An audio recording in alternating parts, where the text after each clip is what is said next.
두 번째 출전이에요? 네, 두 번째 출입니다. 찬성 측의 주장은 틀렸습니다. 상대방의 주장은 옳지 않습니다. 이렇게 되는데 상대방의 주장은 틀렸습니다. 이래가지고 너무 이제 말하고도 당황스러웠어요. 이번엔 이제 우승을 목표로 하고 왔기 때문에 준비한 걸 전부 다 보여주겠다는 마음가짐으로 나왔습니다. 저는 시작을 하겠습니다. 무분별한 말을 해도 처벌받지 않는 점 때문에 더욱더 그런 가짜뉴스와 외부 의견이 심해진다고 주장하는 겁니다. 그게 SNS에서의 그 본질적인 문제라고 생각합니다. 그 수많은 고통들이 과연 본인의 기억 속에 존재하고 있으니까 계속 준우승만 했었는데 우승까지 꼭 가을 수 있도록 하겠습니다. 사회적 약자들의 고통과 아픔과 피해를 이용해서 이익을 착취하려는 그런 제3자의 행동들도 많습니다. 누구나 생성 가능하고 공유 가능하기 때문에 검증되지 않은 거짓 정보들이 난무할 수 있다는 점을 강조하고 싶습니다. 엄청 강한 상대를 만나고 왔으니 누구도 두렵지 않다 이런 마음으로 경기에 임할 것 같습니다. 마지막 추억을 남기고자 시간 날 때마다 했습니다. 이기자. 경기를 시작하겠습니다. 그렇기 때문에 피해자가 받을 충격을 생각해야 되고 어떤 공유 방식으로 이어져 제도 영향을 주실 수 있는지 그 근거가 궁금합니다. 아픔이 기리고를 연습입니다. 축하드립니다. 선생님 우시나요? 처음 참여했을 때는 욕심 없이 경험을 쌓자라는 마인드로 참여했는데 이게 하나하나 올라가다 보니까 점점 욕심이 생기는 것 같아요. 보통의 공유는 사회적 연대와 문제 해결에 기여할 수 있을 것입니다. 문제 해결이 법 제정이라고 보시는 건가요? 아니요, 그렇게 생각하지 않습니다. 사회의 목소리를 냈다는 것만으로도 충분히 의미가 있다 생각합니다. 타인의 고통을 SNS에 공유하는 행위는 알려지지 않았던 여러 개인들의 이야기들을 사회 속으로 끄집어내는 역할을 하고 있습니다. 우승까지 노려보도록 하겠습니다.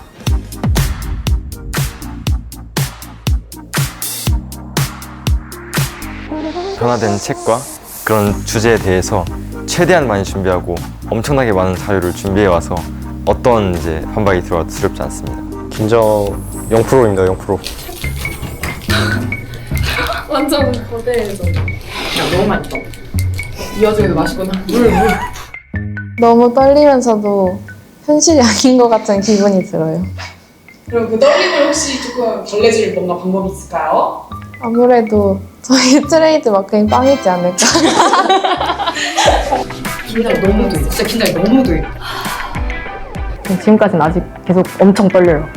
그거 말고 딱히 친구들을 이제 믿고 가면 어느 정도 괜찮지 않을까.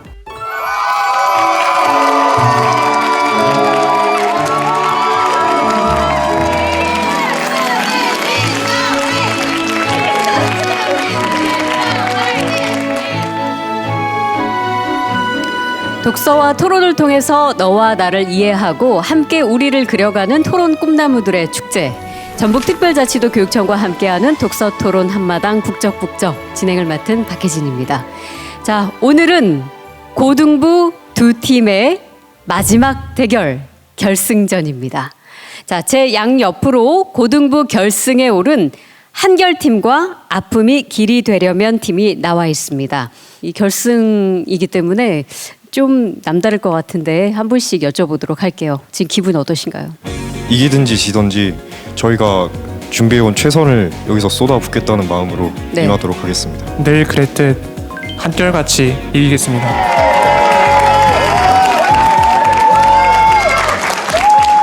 자, 이번에는 아픔이 길이 되려면 팀에게도 한번 여쭤보겠습니다. 결승전까지 오르셨는데 지금 기분 어떠세요? 처음 출전할 때 결승까지 오게 될 줄 몰랐어서 이 자리에 온 것만으로도 영광이라 생각하고 최선을 다해서 임하도록 하겠습니다. 저희는 아픔의 길을 승리의 길로 만들도록 하겠습니다.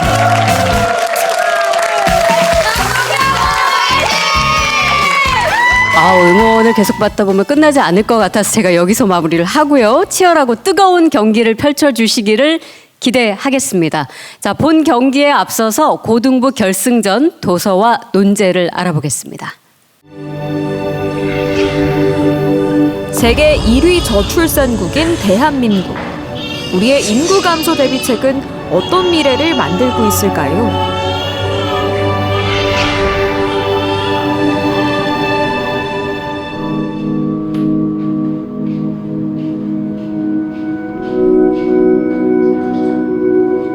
지속 가능한 사회를 만들려면 어떻게 해야 할까요? 출산율을 늘리는 정책과 이민자를 유입시키는 정책, 어떤 것이 더 효과적일까요?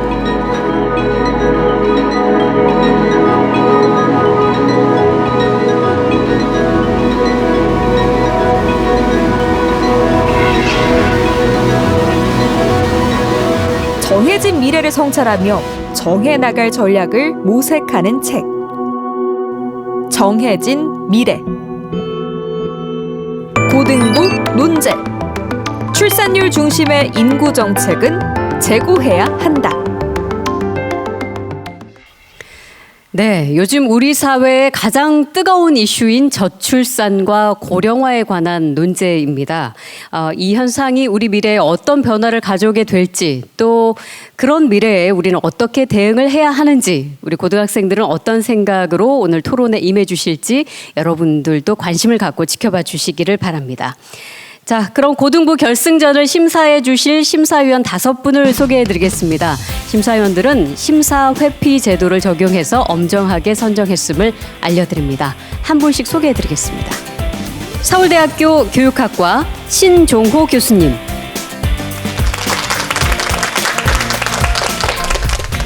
고려대학교 국어국문학과 신지영 교수님.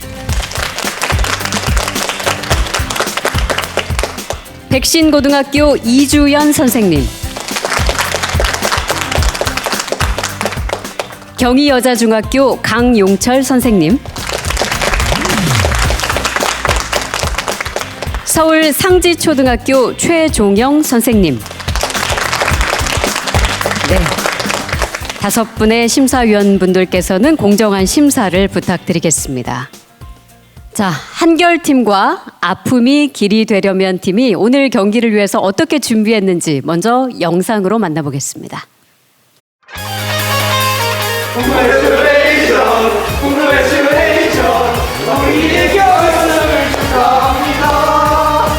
저희가 올해도 국적국적 토론 대회 결승에 진출했습니다. 와.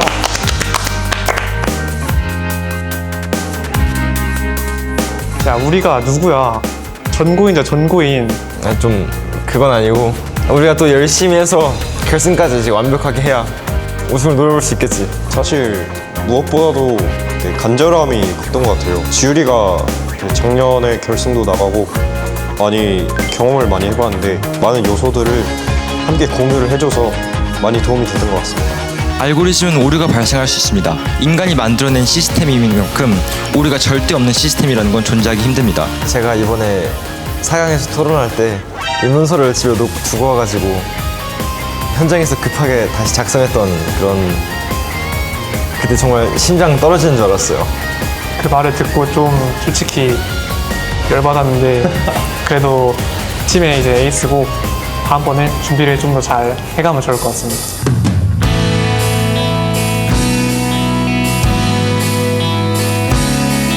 첫째, 인구 정책의 최우선 목표는 국가의 지속 가능성 확보입니다.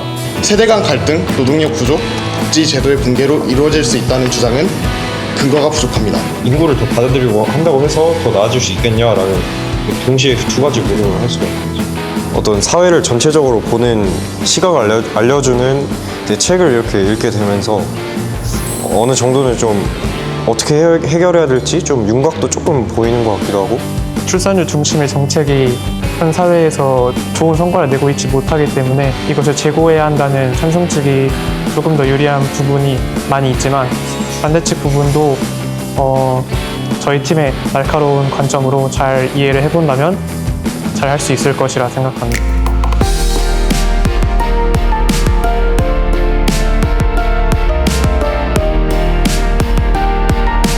저희 팀원들이 비장의 무기라고 생각합니다. 저희가 더 토론적 역량을 많이 가지고 있다고 생각해서 준비를 탄탄히 한다면 결승에서 승산이 있지 않을까라고 생각합니다. 우리는 한결같이 이긴다! 한결 화이팅!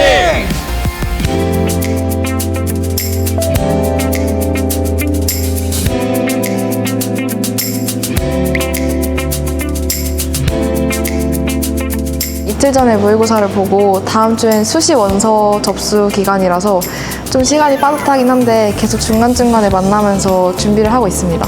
진짜 난 제일 후회되는 게 아직 참아. 진짜. 근데 이건 진짜 찐이야. 진짜 마음에서 우러나오는 거야 지금 이게. 제일 마음에 안 들었던 거는 내가 다 동의를 해버렸다는 거야. 2차 피해가 이루어졌다는 점을 인정합니다. 하지만 이거에 대한 해결 방안을 여쭤보셨으니까 답변을 드리자면은 솔직히 말해서 진짜로 갈 줄 몰랐었는데 그때 진짜 셋이 선생님까지 다 같이 모여가지고 복도에서 막 소리 지르면서 우리 결승 같아! 막 이러고 해가지고요. 되게 그때 당시에는 기뻤던 것 같아요. 우리 그리고 그 뭐지? 6분 상호 토론 때 그래. 너무 그게 쏠려 발언이. 그 상호 토론 때 내가 생각했던 게 걔네가 진짜 잘했던 것 중에 하나가 표지를 쓰는 거잖아. 우리가 그러니까 질문을 할 거면 바로 답변을 하고 저희가 이어서 질문 드리겠습니다까지 해서 말을 해서 쐐기를 받고 나서 들어가야 돼. 맞아. 그래야 저쪽도 이렇게 말을 안 해. 도움이 조금 덜 되고 조금은 무리일 수도 있는 법이 SNS에서 과도하게 과열된 여론으로 인해서 법이 제정될 수도 있다는 것을 의미하는 거 아닙니까? 일단 저희가 말씀드리고 싶었던 것은 SNS가 문제 해결에 기여한다는 점이었고 방금 이제 성급했던 입법과 관련해서 말씀해 주셔서 답변 드리는 것인데 저희가 교차조사하는 과정에 있어서 더 생각의 깊이를 키워나가면서 준비를 할 수 있었던 것 같습니다. 아니야. 우리 그때 빵 먹었잖아. 그 빵 덕분에 이긴 거라니까? 진짜 배고파. 그러면 여기서 좀 먹을 거를 골라보자. 이런 거 민정이 거. 이거 내 거. 그 날에 먹으면 이기는 거야. 맞아. 쌤 근데 그날 잘 사오셔야 돼요. 에스프제이기 때문에 전날 미리. 에스프제요? 네, 에스프제. 투입한 만큼 결과가 있어서 다행이라고 생각합니다. 결승대회 준비하시나요? 네, 당연하죠. 이번엔 전날에 미리 전화할 예정입니다. 그래서 우리 쟁점을 보면 일단 그 메인 포커스가 되는 게 그런 것 같거든? 근데 오히려 이 삶의 질이라는 게 그 지원금을 받음으로써 지금 낳고 싶은데 못 낳아서 불행한 사람들의 삶의 질은 지원금을 받아서 출산을 해서 애들이 생기면 올라갈 수 있는 거잖아. 이 삶의 질을 어떤 입장에 따라서 해석을 하느냐도 되게 다를 것 같아.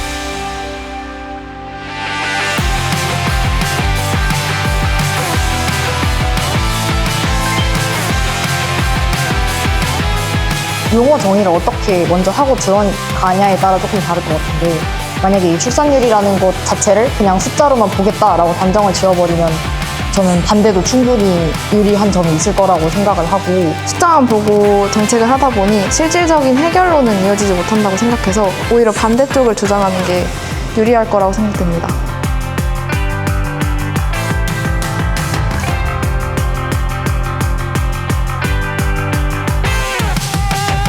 이번엔 우리가 이길게. 200만 원은 우리 거. 귀여워. 아픔이 길이 되려면 화이팅! 변화는 있어도 변함없는 실력 한결 파이팅!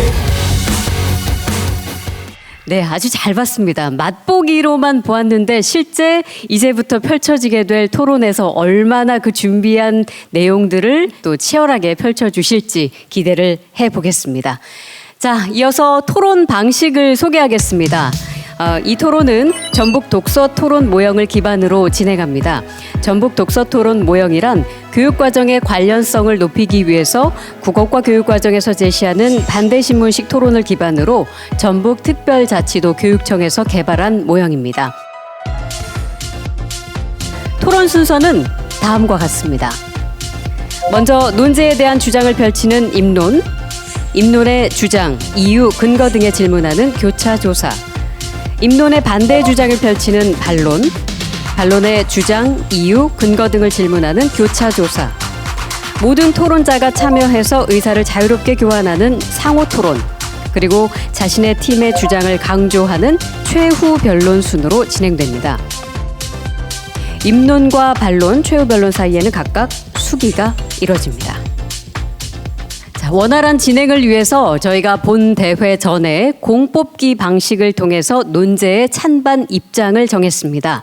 그 결과 고등부 결승전에서는 한결팀이 찬성을, 그리고 아픔이 길이 되려면 팀이 반대팀을 맡았습니다. 고등부 결승전 한결팀 대 아픔이 길이 되려면 팀의 경기를 시작하겠습니다. 전체 토론 시간은 34분입니다. 사회자인 제가 발언의 순서, 그리고 시간 또 발언 시작을 안내하겠습니다. 처음 순서는 입론입니다. 시간은 3분입니다. 찬성팀의 첫 번째 토론자 시작해 주세요. 오늘날 대한민국은 경제적, 사회적 요인으로 인해 세계적으로 심각한 수준의 저출산 및 인구 감소 문제에 직면하고 있습니다. 그러나 우리 사회의 출산율 중심의 인구 정책은 문제 해결에 도움을 주지 못하며 오히려 사회를 침체시키고 있습니다. 이에 대해 저희 찬성 측은 출산율 중심의 인구 정책을 재고해야 한다라는 논제에 대해 강력히 찬성하는 바입니다. 그럼 지금부터 저희 측의 논거를 말씀드리겠습니다. 먼저 용어 정의하겠습니다. 인구 정책이란 인구와 관련된 여러 사회 문제를 해결하기 위해 시행하는 정책을 말합니다. 첫째, 인구 정책의 최우선 목표는 국민 개개인의 삶의 질 향상을 목적으로 해야 합니다. 지난 20년간 한국은 출산율 중심의 저출산 예방 정책을 실시했지만 현재 한국의 출산율은 세계 최저 수준을 벗어나지 못하고 있습니다. 이처럼 단순히 출산율 제고를 위한 정책만을 펼친다고 해서 인구 문제의 본질이 해결되지 않습니다. 책에서는 저출산 정책의 본질이 출산 장려가 아니라 사회 구조 개혁이어야 한다고 강조하며 HDI, 즉 인간 개발 지수가 높은 나라일수록 출산율이 반등할 가능성이 높아진다고 설명합니다. 실제로 저출산 현상의 원인은 주거, 교육, 일자리 불안정 등 사회 구조적 문제에서 발생하며 이를 해결하지 않은 채 출산을 장려하는 것은 젊은 세대의 부담만 가중시킬 뿐더러 국가, 사회적 효용을 보기 어렵습니다. 둘째, 출산율 제고 중심 정책은 현실성이 떨어지며 인구 규모 축소를 전제로 사회 구조를 개편하는 것이 더욱 현실적입니다. 이미 한국은 초저출산 사회에 진입했고 향후 10년 내에 대학 정원 미달, 군 인력 부족, 교원 잉여 사태가 예정된 상황입니다. 관련 정책을 통해 출산율이 단기간 반등하더라도 생산 가능 인구의 반등은 매우 더디게 일어날 것이며 결국 인구 감소와 사회 축소는 불가피합니다. 따라서 필요한 것은 출산율 회복이 아니라 다운사이징을 추구하며 존재하는 사회적 자원을 효과적으로 활용하고 적은 사회적 자원으로도 효용성이 높은 사회를 만들어 나가는 것입니다. 책은 결국 작고 안정적인 한국을 준비해야 한다고 강조하며 사회 전반의 체질 변화가 해법임을 설명합니다. 셋째, 이민 정책은 인구 감소가 심화되는 한국 사회에서 불가피하며 실질적인 대책입니다. 책은 출산율 반등이 단기간에 인구 구조를 바꾸기 어렵기 때문에 남은 선택지는 해외 인구 유입뿐이라고 명시하고 있습니다. 즉, 이민 정책은 단순한 보조 수단이 아니라 인구 감소 충격을 완화하는 핵심 전략입니다. 책 속의 미국의 사례는 이민이 인구 구조 안정에 기여했음을 잘 보여줍니다. 출산율 제고는 장기 과제이지만 단기간의 충격 완화와 노동력 확보는 이민을 통해서 효과적으로 해결할 수 있습니다. 한국은 점진적인 제도 설계와 사회적 노력을 통해 다문화 사회로의 전환을 준비해야 하며 이는 국가 경쟁력 강화를 위한 전략적 투자입니다. 이러한 세 가지 논거를 들어 저희는 출산율 중심의 인구 정책을 제고해야 한다고 강력히 주장하는 바입니다. 이어서 반대팀의 첫 번째 토론자 임론 시작해 주세요. 저희 측은 논제, 출산율 중심의 인구 정책을 제고해야 한다에 반대합니다. 출산율 중심 인구 정책을 합계 출산율이라는 양적 지표를 최상위 목표로 삼아 연금, 노동, 교육 등 국가 시스템의 지속 가능성을 중장기 계획으로 맞추는 방식으로 정의하겠습니다. 헌법 중 저출산 고령사회 기본법 제1장 총칙 제1항에는 해당 법의 목적이 저출산 및 인구의 고령화에 따른 변화에 대응하는 저출산 고령 사회 정책의 기본 방향과 그 수립 및 추진 체계에 관한 사항을 규정함으로써 국가의 경쟁력을 높이고 국민의 삶의 질 향상과 국가의 지속적인 발전에 이바지함을 목적으로 한다라고 명시되어 있습니다. 이에 따라 인구 정책의 목적을 국가 경쟁력 향상을 포함하는 개념으로 전제하겠습니다. 대한민국 인구 정책의 방향은 궁극적인 출산율의 증가와 인구 증가를 목적으로 해야 합니다. 인구 감소가 한국 경제를 위협하기 때문인데요. 통계청에 따르면 현재 추세가 지속될 경우 2070년 약 3,700만 명으로 인구가 감소할 것으로 예측됩니다. 이는 현재 인구 5,100만 명의 73% 수준입니다. 생산 가능 인구는 더욱 급격히 감소하여 2024년 약 3,500만 명에서 2070년 1,700만 명 정도로 절반 이하로 줄어들 것으로 예측합니다. 한국은행에 따르면 생산 가능 인구의 감소는 직접적으로 국가 세수 기반을 축소시킵니다. 현재 노인 부양비는 24.6이지만 2050년에는 77.6%에 달할 것으로 예상됩니다. 이는 생산 가능 인구 1.3명이 노인 1명을 부양해야 함을 의미합니다. 또한 국민연금공단 자료에 따르면 현재 추세가 지속될 경우 국민연금기금은 2055년 소진될 것으로 예측됩니다. 건강보험 재정 또한 고령화로 인한 의료비 급증으로 2030년대부터 적자 전환이 예상되고 있습니다. 이러한 상황들은 인구 감소 및 저출산 현상으로 인해 장래의 부양층이 소멸해가고 있기에 발생하는 현상이므로 국가의 체제와 근본적인 시스템 유지 및 국가의 존속을 위해서는 인구 증가를 목적으로 해야 합니다. 저희 측이 주장하는 바는 인적 자본의 크기와 영향력을 무시할 수 없기에 이민 정책을 고려할 필요가 있습니다. 한국처럼 인구가 줄어드는 상황에서는 자연적 출생만으로 인구를 늘리기 어렵기 때문에 이민 정책은 사실상 인구 증가를 실현할 수 있는 가장 현실적인 수단이 될 수 있습니다. 따라서 인구 정책은 국가의 존속과 경제, 사회 시스템의 지속 가능성을 지탱하는 핵심 축으로 반드시 고려되어야 합니다. 출산율의 회복 없이는 근본적인 제도의 균형이 무너질 수밖에 없습니다.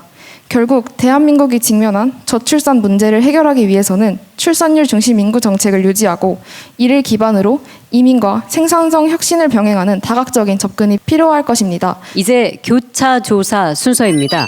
두 팀의 세 번째 토론자가 상대 팀의 입론자에게 질문을 하고 답변을 듣습니다. 시간은 2분이고요. 한 팀에서 30초 이상 발언을 독점할 수 없다는 점 꼭 기억해 주시길 바랍니다. 찬성팀 시작해 주세요. 반대측에서 주장하시는 출산율 위주의 정책은 시행한 한국은 지난 20년간 약 280조 원을 저출산 대책에 투입하며 20년 동안 출산율 중심의 정책을 펴왔지만 출산율은 1.13에서 0.7명대로 급락하는 모습을 보였습니다. 이를 볼 때 찬성 측이 주장하시는 정책 또한 실효성이 없는 것 아닙니까? 저희가 말하는 정책은 정책의 방향성은 유지하되 정책의 방법을 바꾸자는 주장입니다. 정부는 개인의 선택을 돕는 환경을 만들 책임이 있다고 헌법에도 명시되어 있는데요. 이에 따라 삶의 질을 보장하는 것은 정부의 역할이기도 합니다. 하지만 저희는 국가 존속을 위해 출산율을 높이는 것을 우선으로 해야 함을 주장한 것입니다. 저희가 말씀드린 말은 반대측이 말씀하셨다시피 방향성은 그 방법론적인 부분에서 문제가 있기 때문에 삶의 질 개선으로 방향성을 하는 것으로 변화해야 한다는 것입니다. 다음 질문 드리겠습니다. 사회적 자원이 계속해서 부족해지고 있기 때문에 사회 규모를 축소해서 이 자원을 효율적으로 배분하여 사회의 효용성을 높여야 하는 것이 아닙니까? 현재 인구의 비율을 따지면 노인 부양비가 증가한 만큼 노인 인구가 늘고 있다는 말입니다. 그만큼 청년 인구의 부담이 증가한다는 말이지요. 그래서 저희는 이 생산 가능 인구를 늘려야 한다는 주장으로 출산율을 늘려야 한다는 주장을 한 것입니다.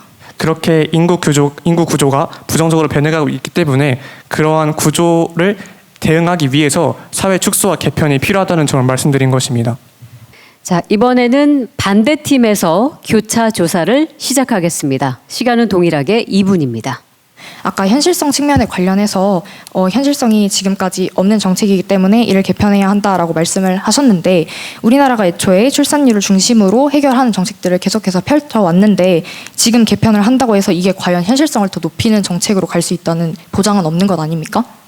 저희가 말씀드리는 바는 지금까지 시행한 저출산 관련 정책이 실패로 이어졌기 때문에 그 목적을 바꿔서 삶의 질을 중심으로 정책을 개편하자는 주장입니다. 저희가 앞서 입론에서도 말씀드렸던 것과 같이 이 헌법에도 명시된 것처럼 국가의 경쟁력 확보도 중요한 것으로 보이는데요. 상대팀에서는 이 여태까지 우리나라가 노동력을 기반으로 국가 경쟁력을 확보해 왔는데 만약에 그렇지 않다면 어떻게 대응을 하실 것입니까? 물론 인구 규모가 크고 노동력이 많다면 한국에는 좋은 일입니다.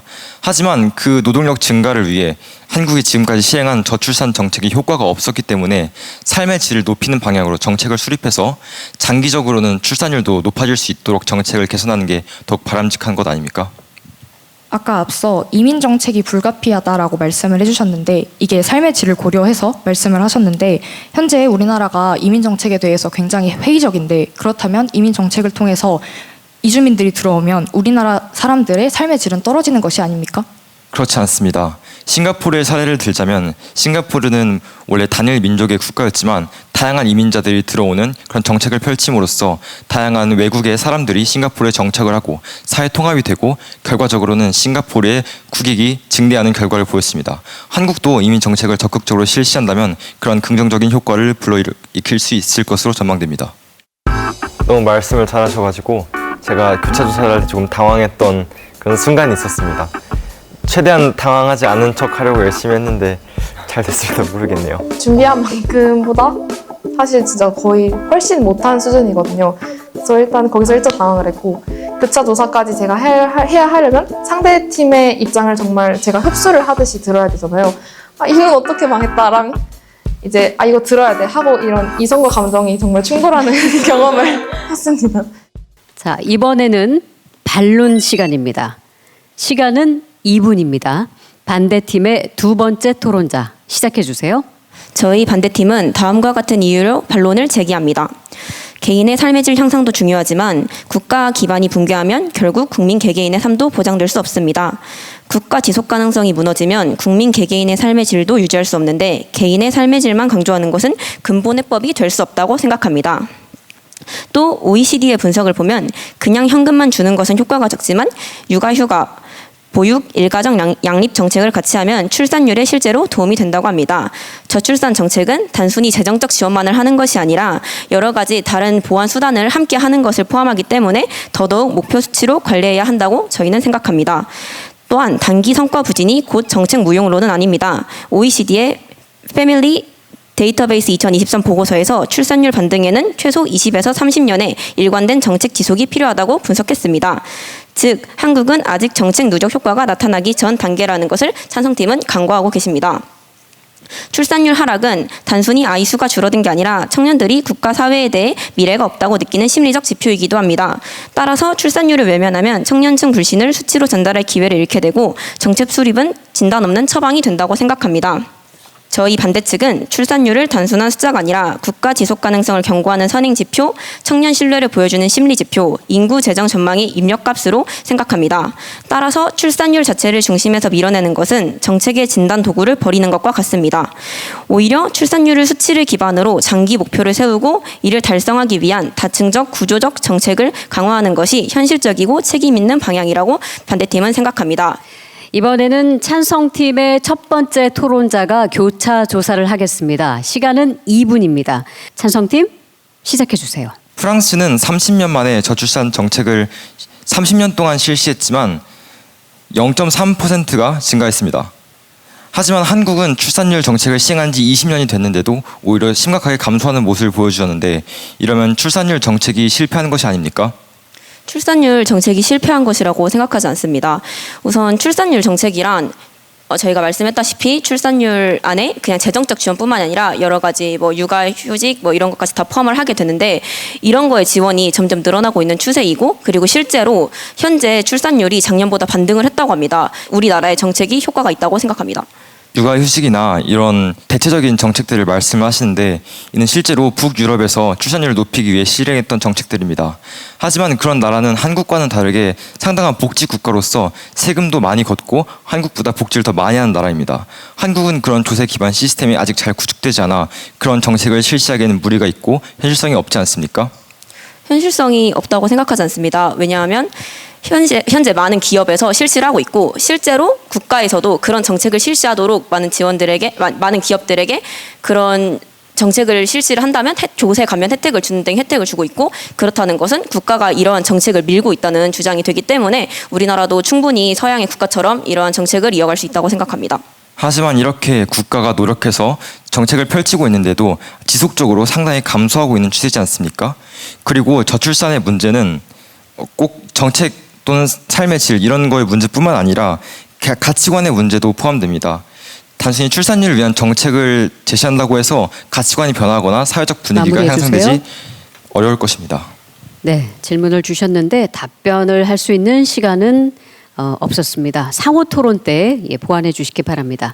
자, 이번에는 찬성팀의 두 번째 토론자가 반론을 하겠습니다. 시간은 2분입니다. 시작해 주세요. 우선 첫 번째 쟁점에 관해서 말씀드리겠습니다. 첫 번째 쟁점에 관해서 이제 반대 측께서는 출산율 중심 정책이 지금까지 효과가 있었다는 점을 밝히셨는데 저희가 이제 책에서도 명시가 돼 있듯이 2006년에서 2023년 사이 우리나라가 280조 원을 투입했는데도 합계 출산율은 1.13에서 0.7명대로 급락한 바가 있습니다. 따라서 이러한 효과는 없었던 것으로 판단이 되고요. 그리고 법 자체가 국가 지속성 가능성을 명시한다고 했는데 아까 말했듯이 지금까지 출산 정책이 잘 이루어지지 않았고 모든 법의 목적은 원래 국가 지속 가능성을 함유하고 있기 때문에 형식적으로만 보입니다. 그 안에서 구체적인 법의 내용은 바뀔 수 있는 것 아닌지 의문스럽습니다. 두 번째 쟁점에 관해서 질문 드리도록 하겠습니다. 이제 반대 측에서는 이제 노동력 확보로 우리나라가 지금까지 국가 동력으로 삼았다고 했는데 그 점은 저희가 인정하는 바입니다. 그러나 책에서도 명시를 했듯이 세계 대부분의 인구 학자들은 우리나라의 인구가 줄어들고 기술이 발전하면서 오히려 더 잘 살게 되었다고 말을 하고 있습니다. 따라서 이러한 노동력 확보보다는 미래를 위한 우리 대한민국을 봤을 때 오히려 지금의 상태로 기술을 발전시키면 그런 노동력 감소의 문제를 어느 정도 해결할 수 있지 않은지 의문스럽습니다. 또한 마지막 세 번째 쟁점에 관해서 반대 측에서는 이민 정책이 효과적인 대책이라고 말씀을 하셨는데 저희도 그렇게 생각을 합니다. 그런데 이민 정책을 쓰게 된다면 그것은 출산율을 높이는 근본적인 해결책이 아니지 않습니까? 오히려 출산율을 올리는 것에 목적을 두기보다는 어떤 사람을 채우는 데 목적을 두고 있다는 생각이 듭니다. 이상입니다. 네, 찬성팀의 반론까지 들었습니다. 이번에는 반대팀의 첫 번째 토론자가 교차 조사를 하겠습니다. 시간은 2분입니다. 이민 정책이 출산율을 높이지 않는 정책이라고 하셨는데요. 출산율을 높이고자 하는 국가의 목적이 저희는 국가 존속이라고 표현을 했습니다. 그 목적 속에는 생산 가능 인구를 높이는 것이 출산율 정책의 목적이라고 저희는 이해를 했기 때문에 이 바를 언급한 것인데, 그렇다면 찬성 측에서 말하시는 국가 존속의 의미는 무엇인가요? 저희가 말하고자 하는 것은 저희도 아까 말했듯이 인구 정책에서 이민을 받아들이는 것에 찬성하는 바입니다. 오히려 저희가 의문스러운 점은 이민 정책이 실질적으로 반대 측에서 주장하시는 출산율 중심의 인구 정책이 맞는지 의문스러운 겁니다. 출산율 중심의 인구 정책의 궁극적인 목적이 국가의 존속이라고 말씀드렸습니다. 그 점에서 미루어 봤을 때 생산 가능 인구를 높인다는 것이 저희 주장과 상충하진 않는 것 같습니다. 다음 질문 드리겠습니다. 형식적 내용으로 지속 가능성이 언급된다고 하셨는데, 그렇다면 국가는 실질적인 목적으로 무엇을 언급해야 하는 건가요? 실질적인 목적이 국가 지속 가능성과 개인의 삶의 질 둘 다 상승시키는 게 목적인 맞습니다. 그러나 저희가 말하고자 하는 핵심은 모든 법이 국가 지속 가능성을 함유하고 있다는 것이고, 그것보다도 현실적인 관점에서 봤을 때 지금까지 국가 지속 가능성을 위해서 출산 정책을 했음에도 불구하고 실질적으로 0.7명대 그리고 현재는 거의 0.6명대까지도 떨어질 수 있다는 그런 점이 의심스러운 겁니다. 이번 시간은 두 팀의 모든 토론자가 참여할 수 있는 상호 토론입니다. 시간은 6분입니다. 자, 찬성팀 두 번째 토론자 시작해 주세요. 쟁점 두 번째에 관해서 질문 드리도록 하겠습니다. 이제 반대 측에서는 출산율 제고 중심의 정책을 계속해서 지속하는 것이 현실적인 대응이라고 하셨는데, 책에서는 단순한 인구 규모 자체보다 인구의 구조가 더 중요하다는 말을 언급한 바 있습니다. 따라서 오히려 지금 상태에 인구 규모 축소를 전제를 하고 소수의 사람들이 더 큰 삶의 질을 받는 것이 더 중요하다고 판단할 수 있는 것 아닙니까? 방금 물어보신 그 해당 페이지에 인구 규모와 인구 구조에 관련해서 미국이나 다른 유럽 같은 나라에서는 이 인구 구성상에서 중요했던 것이 인종이고 우리나라는 나이이다라고 작가가 명시한 바가 있습니다. 저희는 그 점을 근거로 들어서 우리나라의 인구 구성에 있어서 중요한 것은 나이이기 때문에 그 나이라는 것은 미래 세대를 포괄하여 같이 고려를 하는 것이고, 이에 따라서 우리나라가 출산율 중심의 정책을 시행을 계속 해내야 미래 세대가 확보가 될 것이기 때문에 이렇게 말씀을 드렸던 것입니다. 다음 질문 드리도록 하겠습니다. 아까 전 1번 토론자분이 이민 정책이 국가 존속을 목표로 하고 있기 때문에 출산율 중심 정책이라고 볼 수 있다라고 말씀하셨는데요. 하지만 반대 측에서 주장하시는 것은 국가 존속이 최우선 목표가 되어야 한다는 것입니다. 따라서 저희 측이 주장하는 삶의 질 향상도 궁극적으로는 출산율 증가를 통해 국가 존속을 확보할 수 있는 것입니다. 그러므로 국가 존속을 목표로 한다고 해서 이민 정책을 출산율 중심의 정책으로 여기시는 것은 적절치 않다고 생각합니다. 그렇지 않습니까? 저는 아니라고 생각합니다. 생산 가능 인구가 국가의 경제 성장 동력을 이루는 주층인데요. 그렇기 때문에 저희는 이 생산 가능 인구를 채워서 국가의 존속을 위해서 이런 이민 정책을 해야 된다고 말씀드리는 것입니다. 찬성 반대팀 모두 삶의 질 향상을 목표로 토론을 하고 있다 생각합니다. 그런 의미에서 삶의 질을 향상시켜야 하는 부분은 저희도 인정합니다. 하지만 규모를 줄어든 인구에 맞춰서 규모를 축소해야 한다는 점을 인정하지 못하는데, 왜냐하면 단순히 규모를 축소를 하면은 오히려 미래의 국민들의 삶의 질이 떨어지기 때문입니다. 실제로 한국은행 2023년 보고서에서는 생산 가능 인구가 1% 감소할 때 잠재 성장률이 0.5포인트가 하락한다고 했습니다. 이는 국가의 지속 가능성과 국가 존속을 위협하는데, 이것이 과연 삶의 질을 향상시킨다고 볼 수 있을까요? 국가 경쟁력을 유지하기 위해 꼭 인구 증가가 필요한 것만은 아닙니다. 예를 들어 핀란드, 스위스, 네덜란드 같은 국가는 인구 규모가 작아도 기술력이나 복지 같은 부분을 통해서 국가 경쟁력을 유지하고 있습니다.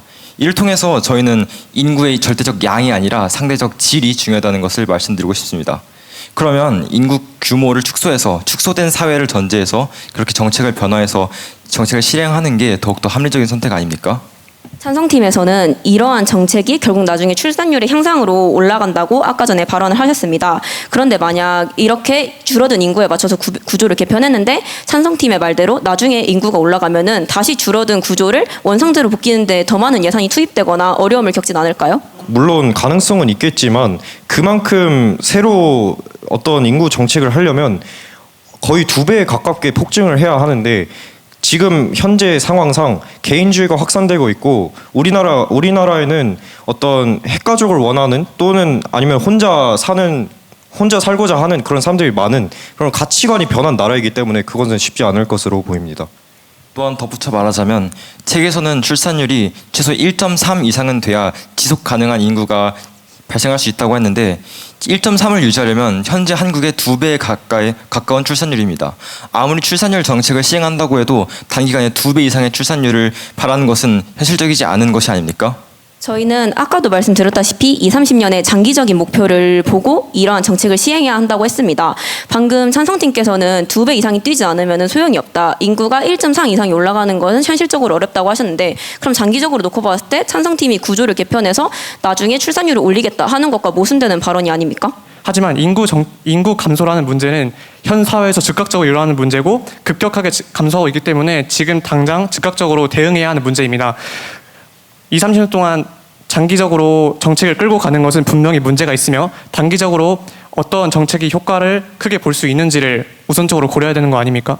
아까 저희가 이민 정책에 대해 찬성을 했는데 거기에 대해 첫 번째 토론자가 제대로 마무리 짓지 못한 부분에 대해 보충하겠습니다. 저희는 이민 정책 수용이 20-30년간의 장기적 목표를 했을 때 출산된 아이들이 생산 가능 인구가 될 때까지를 두고 보고, 그 사이에 20-30년간의 공백기를 메꾸는 역할로서 이민 정책을 활용해야 한다고 생각합니다. 이것이 충분히 저희의 해결책이 될 수 있다고 생각하고 있습니다.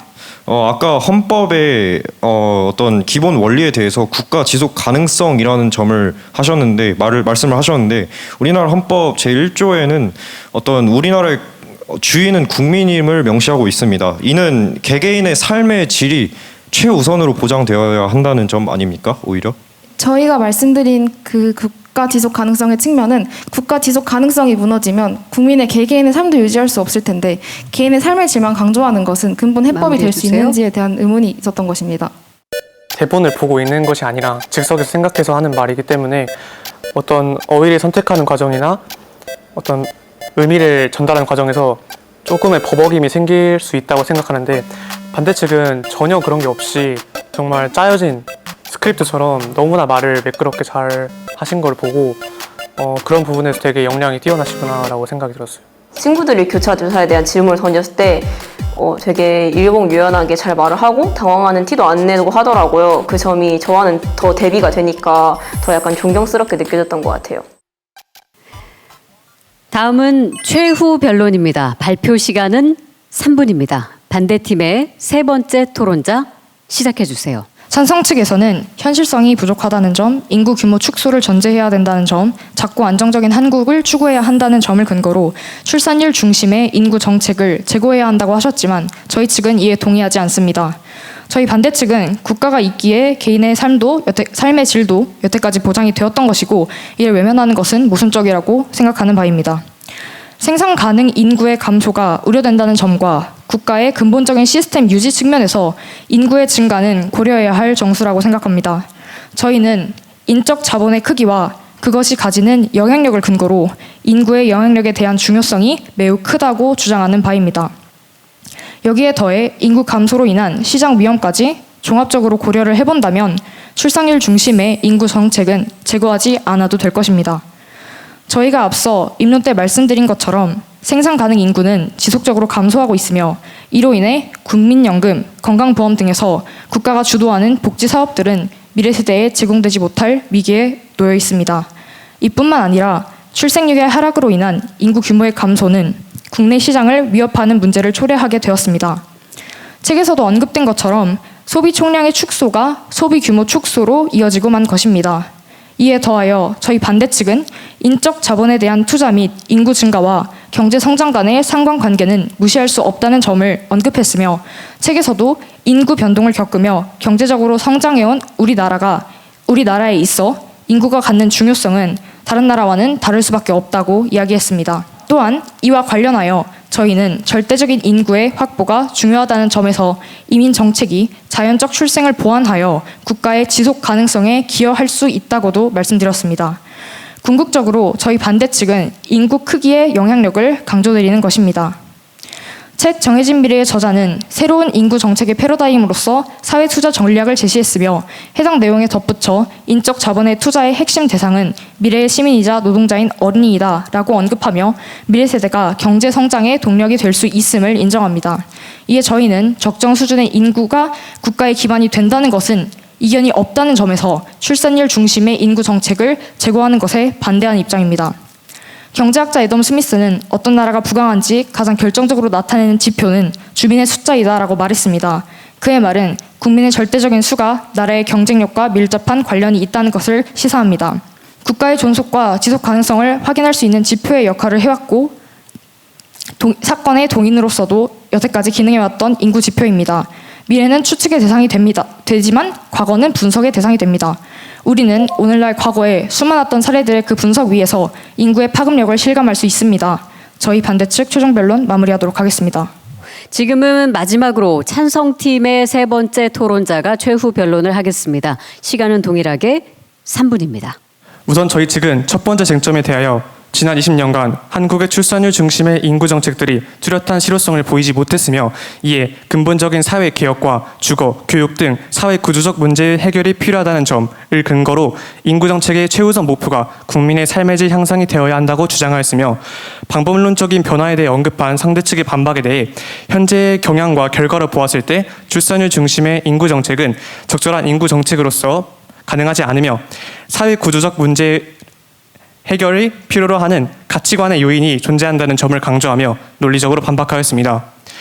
다음으로 저희는 두 번째 쟁점에 대하여 초저출산 사회에 진입할 만큼 하락한 출산율과 생산 가능 인구의 더딘 반등으로 인해 사회 축소가 불가피하다는 점, 이에 다운사이징을 추구하며 사회적 효용성을 높여야 한다는 점을 강조하며 사회를 축소, 개편하는 것이 더욱 현실적이라고 주장하였으며 사회 축소가 역량을 약화시킨다는 상대 측의 반박에 대해 반대 측의 출산율 중심의 정책은 지나치게 이상적이며 불가피한 인구 감소를 전제로 하는 것이 더욱 현실적이라는 점을 강조하며 논리적으로 반박하였습니다.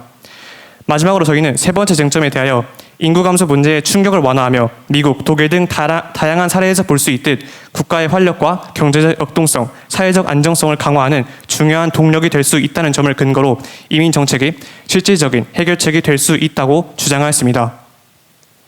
여러분, 사회가 지속된다는 것은 무엇입니까? 단순히 사회의 규모만 표면적으로 유지되는 것이 아닌 사회적 통합과 균형 있는 발전 속에서 현재 세대와 미래 세대가 함께 올바른 방향으로 나아가는 것을 말합니다. 인구 정책의 본질과 근간은 이 사회의 지속에 있어야 합니다. 그러나 여러분은 출산율이라는 숫자에 갇혀 오히려 사회의 침체와 퇴보를 일으키고 인구 정책의 본질과 가치로부터 멀어지게 만든 지금까지 한국의 인구 정책이 과연 우리 사회의 진정한 지속을 이끌어낼 수 있다고 생각하십니까? 칸트는 이렇게 말했습니다. 인간을 단순한 수치를 넘어 동시에 목적으로 대하라. 국가의 존속을 위해 사람은 도구가 아닌 그 자체로 존엄한 목적이어야 한다는 것입니다. 단순히 출산율을 높이겠다는 명목으로 국민과 사회 전체를 희생시키는 정책이 과연 정당할 수 있겠습니까? 인구 정책의 본질은 단순한 수치가 아닌 인간의 존엄에 있음을 우리는 잊지 말아야 하며 진정한 사회적 지속을 위해 사람을 위한 사회를 위한 변화가 필요함을 다시 한번 강조드리며 이상으로 최변론 마치겠습니다. 출산율 중심의 인구 정책은 재고해야 한다. 굉장히 중요하면서도 어려운 이 논제를 두고 찬반 양팀이 정말 다각도로 정말 뜨거운 토론을 펼쳐주었습니다. 열심히 멋진 경기 펼쳐주었다고 격려의 박수를 보내주면서 마무리하도록 하겠습니다. 자, 이제 심사위원들은 공정한 심사를 부탁드리겠습니다.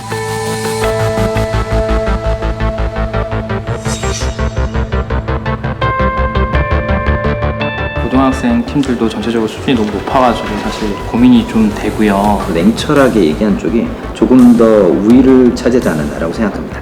구체적인 근거를 가지고 논쟁을 만들어갔느냐, 이게 되게 중요한 판단의 근거가 되지 않을까 생각합니다.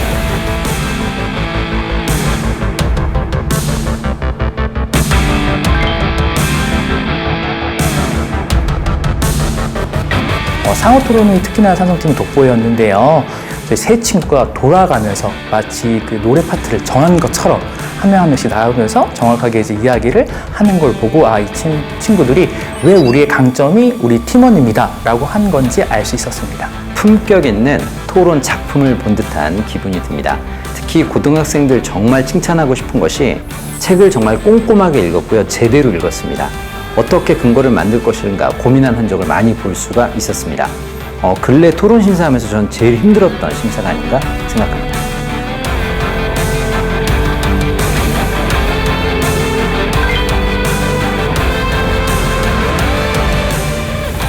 교차 조사할 때 질문들을 잘 만드는 게 중요하잖아요. 근데 질문들을 아주 날카롭게 잘했어요.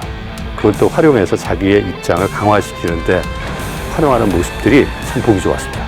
이번에는 행복한 고민이었습니다. 두 팀이 너무 잘해가지고 정말 승패를 가르기가 어려웠어요. 그래서 모든 심사위원들이 누가 우승을 해도 이거는 다 문제가 없다 이렇게 생각할 정도로 정말 박빙이었습니다. 자, 독서 토론 한마당 북적북적. 고등부 영예의 대상은 어느 팀에게 돌아갈까요? 이제 발표만을 남겨두고 있습니다. 발표하기 전에 시상 내역을 먼저 말씀드리겠습니다.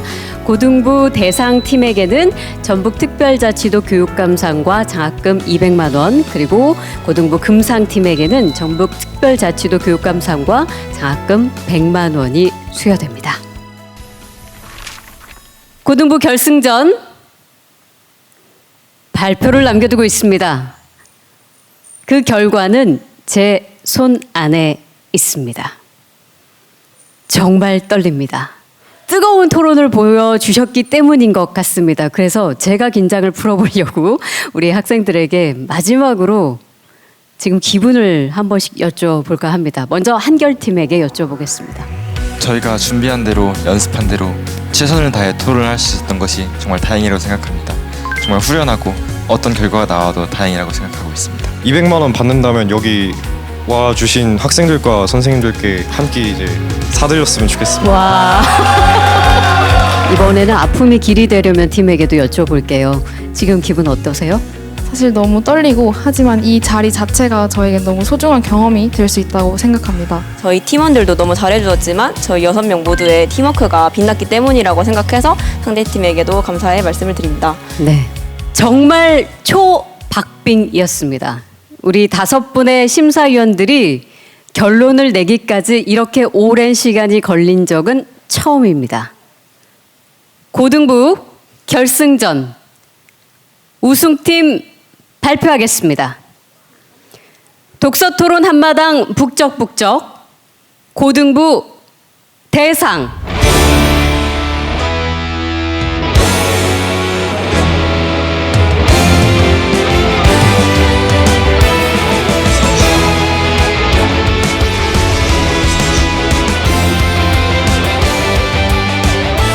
전북여자고등학교의 아픔이 길이 되려면 팀입니다.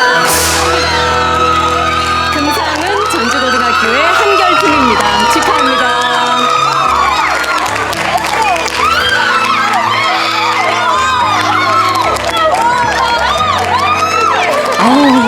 우리 관객에서까지 지금 눈물을 함께 친구들까지 흘려주고 있습니다. 기쁨의 눈물일 텐데요. 우승 소감을 들어보도록 할게요. 정말 박빙이라고 생각을 했고 그래서 우승을 당연하게 기대하진 않았는데 그래서 우승했을 때 더 이렇게 기쁜 반응이 나왔던 것 같고요. 그리고 이제 좋은 토론을 함께 만들어준 한결 친구들에게도 다시 한번 감사의 말씀을 드립니다. 네.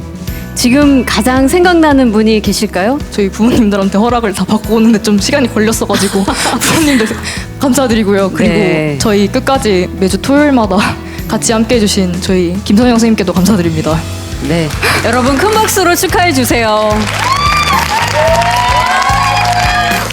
자, 금상 팀인 우리 한결 팀에게도 예선부터 시작해서 여기까지 올라오셔서 금상을 받게 되셨는데 기분이 어떤지 여쭤보겠습니다. 열심히 했는데 이렇게 끝나게 돼서 정말 후련합니다. 후련하시죠? 예. 자, 아까 200만 원을 받는다면 오늘 와주신 친구들과 함께 쓰겠다. 이런 공약을 해주셨는데 200은 아니지만 100만 원의 장학금을 받게 되었습니다. 어떻게 하실 생각이신가요? 아 그래도 오늘 고기는 먹을 수 있지 않을까요? 같이. 전북특별자치도 교육청과 함께하는 독서토론 한마당 북적북적 고등부 결승전 이렇게 마무리가 되었습니다. 이 토론에 참여해준 학생 여러분들 그리고 지도해주신 선생님들 또 보이지 않는 곳에서 수많은 지혜와 조언을 아낌없이 나눠주신 분들 덕분에 올해 또 이렇게 독서토론 한마당 북적북적이라는 책을 완성할 수 있게 된 것 같습니다. 앞으로도 우리 학생들 독서와 토론을 통해서 더 큰 세계로 아주 마음껏 자유롭게 유영하시기를 응원드리겠습니다. 그럼 여기서 마무리하겠습니다. 함께해 주신 여러분 고맙습니다.